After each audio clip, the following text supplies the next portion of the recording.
Hello friend, welcome to my channel Sparkify classes.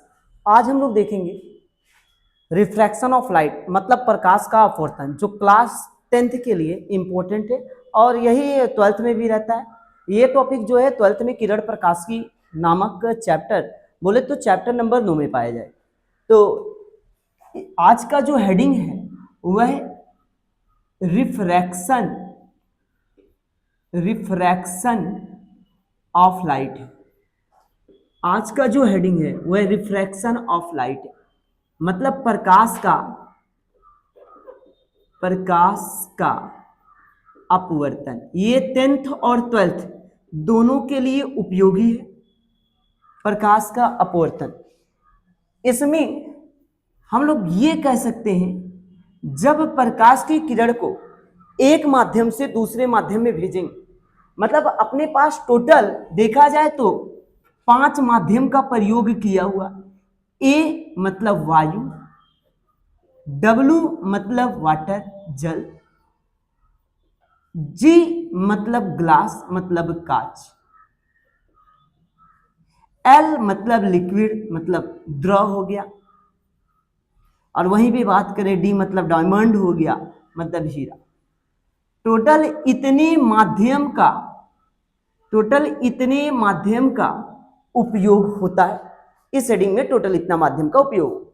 अच्छा, अगर हम बात करें कि ये जो माध्यम जो होता है ये 2 प्रकार के होते हैं। माध्यम 2 प्रकार के होते हैं, एक होता है विरल माध्यम, एक होता है विरल माध्यम। अब ये विरल माध्यम क्या है इसको समझें। विरल माध्यम मतलब जिसमें मोलिक्यूल्स जो होते हैं, जो अणुएं जो होती हैं वह दूर दूर, जिसमें अणु दूर दूर हो, जैसे हुआ गैस, जो वायु होगा, वायु में अणु जो होता है वह दूर दूर होता है। तो वह माध्यम जिसमें अणुएं दूर दूर हो, जिसमें अणुएं दूर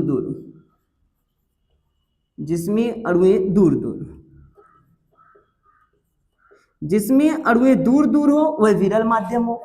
और वहीं पे बात करें अगर हम सघन माध्यम के बारे में, कि आखिर सघन माध्यम किसे कहते हैं, इसको समझा जाए। सघन माध्यम, अब ये सघन माध्यम क्या है? इस माध्यम में अणुएं काफी नजदीक होती हैं, मतलब पास पास होती हैं, जिसमें अणुएं पास पास हो उसे क्या बोला जाएगा? उसे सघन माध्यम बोला जाएगा। अच्छा, अगर हम केवल ये बोल दें कि भाई कांच कौन सा माध्यम है, तो यह बताया नहीं जा सकता।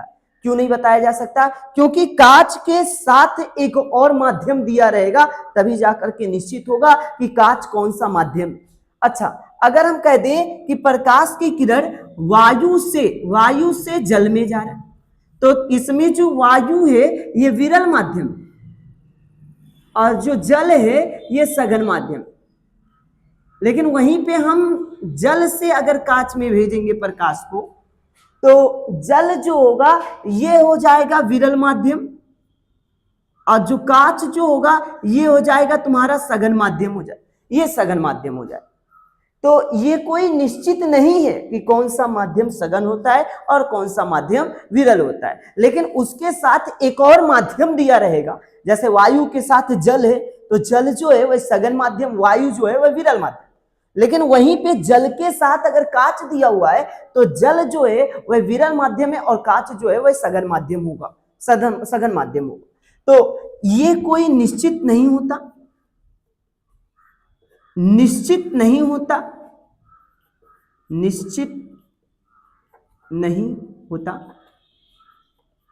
कि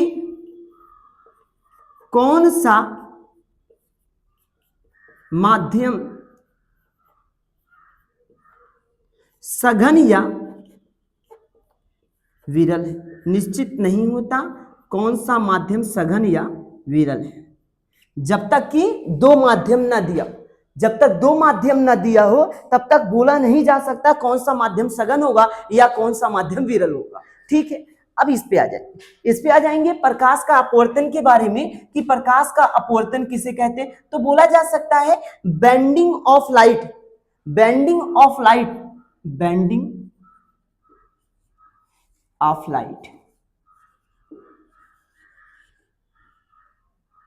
बेंडिंग ऑफ लाइट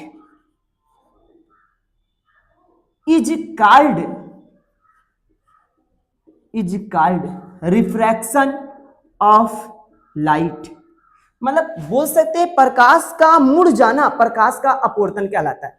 जब प्रकाश की किरण मुड़ जाए, एक माध्यम से दूसरे माध्यम में भेजा जाए तो वह मुड़ जाए, तो यह जो घटना होगा यह कहलाएगा प्रकाश का अपवर्तन। थोड़ा समझेंगे कि ऊपर है वायु और नीचे है जल।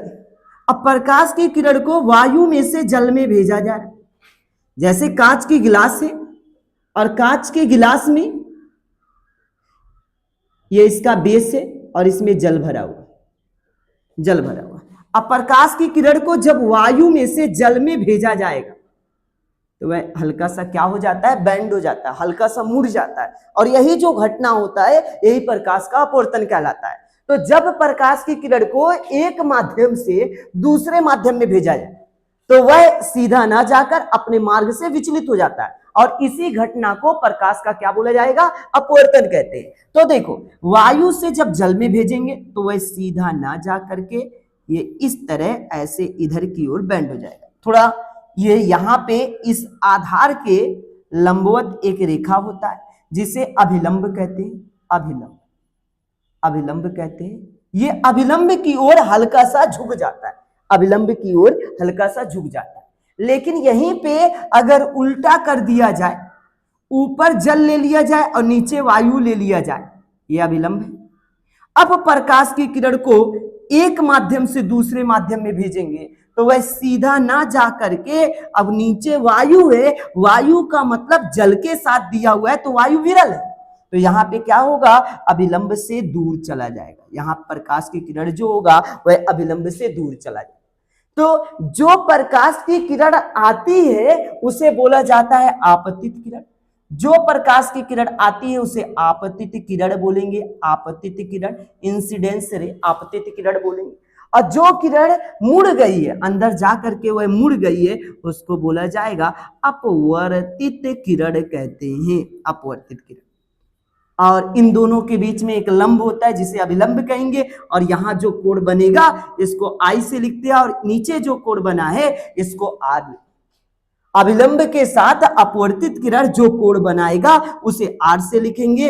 एंगल आई को बोला जाता है भाई आपतन कोण, और नीचे जो एंगल आर है इसको बोला जाता है अपवर्तन कोण।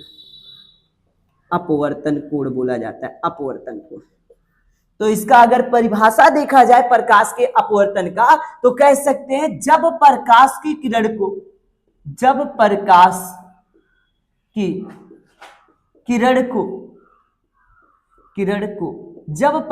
की किरण एक माध्यम से दूसरे माध्यम में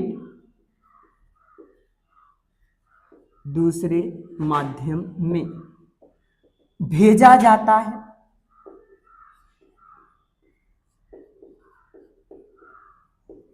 तो वह सीधा ना जाकर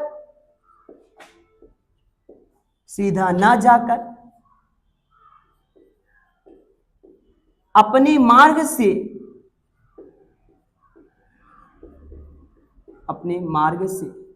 विचलित हो जाता है, अपने मार्ग से विचलित हो जाता है, मुड़ जाता है, विचलित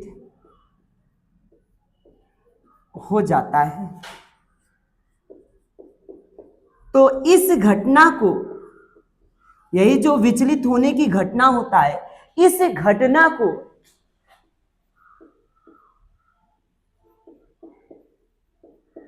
प्रकाश का अपवर्तन कहते हैं। मतलब प्रकाश की किरण का मुड़ जाना, प्रकाश की किरण का मुड़ जाना प्रकाश का अपवर्तन कहलाता है। इसके लिए जब प्रकाश की किरण एक माध्यम से दूसरे माध्यम में जाएगा तो वह सीधा ना जा करके हल्का सा, चाहे अभिलंब की ओर चाहे अभिलंब से दूर, तो मुड़ जाता है। इसी घटना को प्रकाश का अपवर्तन कहते हैं। और भी बात समझे कि भाई यदि दूसरा माध्यम सघन दिया हो तो प्रकाश की किरण अभिलंब की ओर झुकेगा। अगर दूसरा माध्यम विरल रहेगा तो अभिलंब से क्या होगा, दूर चला जाएगा। मतलब चाहे इस दिशा में झुकेगा, चाहे अभिलंब से क्या होगा, दूर होगा। तो दो दो फिनोमिना हो सकता है, दो दो घटना हो सकता है। अच्छा, इसमें हम लोग अगर लॉ ऑफ रिफ्रैक्शन के बारे में देखा जाए, रिफ्रैक्शन, प्रकाश के अपवर्तन के नियम के बारे में देखा जाए तो इसके कितना नियम होते हैं, 2 नियम होते हैं। अपवर्तन के 2 नियम होते हैं। पहला नियम ये कि आपतित किरण, अपवर्तित किरण और अभिलंब तीनों एक ही तल पे होता है। मतलब तीनों को हम बोर्ड पे बना सकते हैं।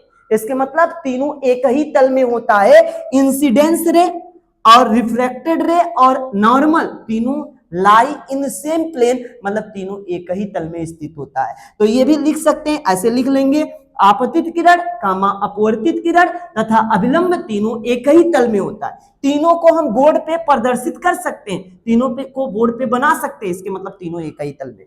अच्छा, दूसरा क्या लिखेंगे, इसको समझ लेंगे। दूसरा क्या लिखेंगे, आपतन कोण की ज्या, मतलब साइन आई। ज्या, ज्या का मतलब सुन लो, ज्या को इंग्लिश में बोला जाता है साइंजेंट, और एक होता है कोज्या, जो कि इस टॉपिक में नहीं है।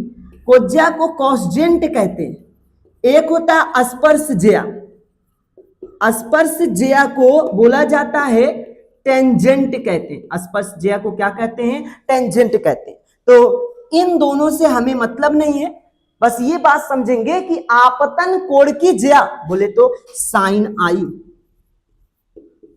साइन आई, तथा अपवर्तन कोण की ज्या, जो नीचे कोण बना उसकी ज्या, इन दोनों का जो अनुपात होता है एक नियतांक होता है। इन दोनों का अनुपात एक कांस्टेंट होता है, नियतांक होता है।